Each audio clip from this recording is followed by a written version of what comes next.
Kerala cable T V federation Idukki ജില്ലാ സമ്മേളനം നടന്നു. കട്ടപ്പന ഹൈറേഞ്ച് ഓഡിറ്റോറിയത്തിൽ നടന്ന സമ്മേളനം കട്ടപ്പന നഗരസഭാ കൗൺസിലർ രജിത രമേശ് ഉദ്ഘാടനം ചെയ്തു.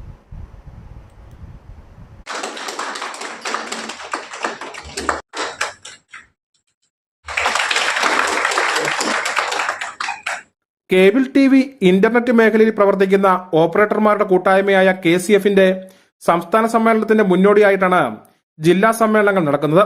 സംസ്ഥാന സമ്മേളനത്തിന്റെ ഭാഗമായി നടന്ന ഇടുക്കി ജില്ലാ സമ്മേളനം കട്ടപ്പനയിൽ വെച്ചാണ് നടന്നത്. കട്ടപ്പന ഹൈറേഞ്ച് ഓഡിറ്റോറിയത്തിൽ വെച്ചാണ് സമ്മേളനം നടന്നത്. കട്ടപ്പന നഗരസഭാ കൗൺസിലർ രജിത രമേശ് ഉദ്ഘാടനം ചെയ്തു. നമ്മുടെ ലക്ഷ്യങ്ങളിലേക്ക് എത്തിച്ചേരുവാനേ സാധിക്കുകയുള്ളൂ.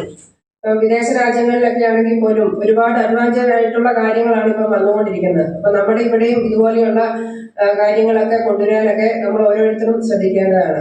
അതുപോലെ തന്നെ ഈ ആളുകളും ഒക്കെ ആയിട്ട് ഏറ്റവും അടുത്ത് നിൽക്കുന്ന ആളുകളാണ് നിങ്ങൾ ഓരോരുത്തരും.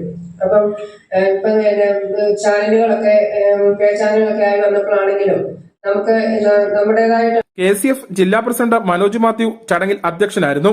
KCF സംസ്ഥാന പ്രസിഡന്റ് CV ഹംസ മുഖ്യപ്രഭാഷണം നടത്തി. ജില്ലാ secretary Kalaiselvam, Thunder Diginet Communication Private Limited MD Shinoj Sebastian, D Sreekumar, HCL MD Georgy Mathew, Biju Mathew, Sibi Joseph തുടങ്ങിയവർ സംസാരിച്ചു. കേബിൾ ടിവിയുടെ ഭാവി ഇന്നലെ, ഇന്ന്, നാളെ എന്ന വിഷയത്തിൽ KCF മുൻ സംസ്ഥാന സെക്രട്ടറി E ജയദേവൻ ക്ലാസ് നയിച്ചു. സമ്മേളനത്തിന്റെ ഭാഗമായി ഇന്റർനെറ്റ്, IPTV, OTT തുടങ്ങിയ വിഷയങ്ങളിൽ ടെക്നിക്കൽ ക്ലാസ് നടന്നു. News bureau, Kattappana.